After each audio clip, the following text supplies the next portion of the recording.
عقبہ نے ابو احاب بن عزیز کی لڑکی سے نکاح کیا تو ان کے پاس ایک عورت آئی اور کہنے لگی کہ میں نے عقبہ کو اور جس سے اس کا نکاح ہوا ہے اس کو دودھ پلایا ہے۔ یہ سن کر عقبہ نے کہا، مجھے نہیں معلوم کہ تو نے مجھے دودھ پلایا ہے، نہ تو نے کبھی مجھے بتایا ہے۔ تب سوار ہو کر رسول اللہ صلی اللہ علیہ وسلم کی خدمت میں مدینہ منورہ حاضر ہوئے اور آپ سے اس کے متعلق دریافت کیا تو آپ صلی اللہ علیہ وسلم نے فرمایا، کس طرح تم اس لڑکی سے رشتہ رکھو گے حالانکہ اس کے متعلق یہ کہا گیا۔ تب عقبہ بن حارث نے اس لڑکی کو چھوڑ دیا اور اس نے دوسرا خاوند کر لیا۔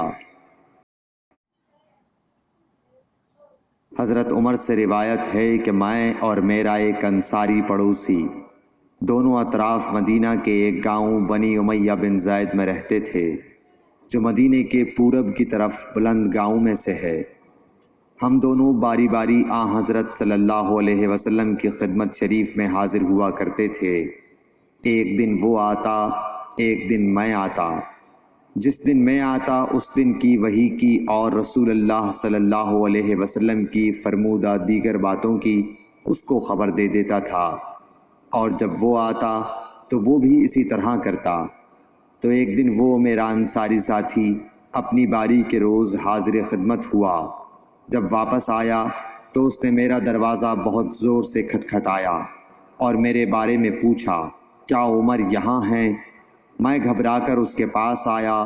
وہ کہنے لگا کہ ایک بڑا معاملہ پیش آ گیا ہے، یعنی رسول اللہ صلی اللہ علیہ وسلم نے اپنی بیویوں کو طلاق دے دی ہے۔ پھر میں اپنی بیٹی حفصہ کے پاس گیا، وہ رو رہی تھی۔ میں نے پوچھا، کیا تمہیں رسول اللہ صلی اللہ علیہ وسلم نے طلاق دے دی ہے؟ وہ کہنے لگی، میں نہیں جانتی۔ پھر میں نبی کی خدمت میں حاضر ہوا۔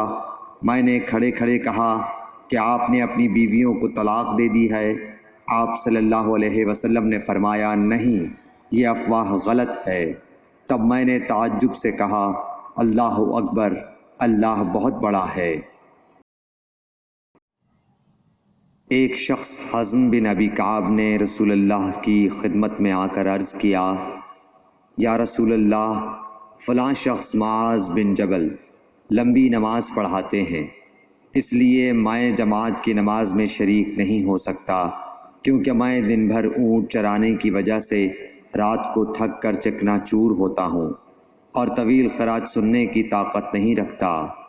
ابو مسعود راوی کہتے ہیں کہ اس دن سے زیادہ میں نے کبھی رسول اللہ صلی اللہ علیہ وسلم کو وعظ کے دوران اتنا غضبناک نہیں دیکھا۔ آپ صلی اللہ علیہ وسلم نے فرمایا، اے لوگو، تم ایسی شدت اختیار کر کے لوگوں کو دین سے نفرت دلانے لگے ہو۔ سن لو، جو شخص لوگوں کو نماز پڑھائے تو وہ ہلکی پڑھائے، کیونکہ ان میں بیمار، کمزور اور حاجت والے سبھی قسم کے لوگ ہوتے ہیں۔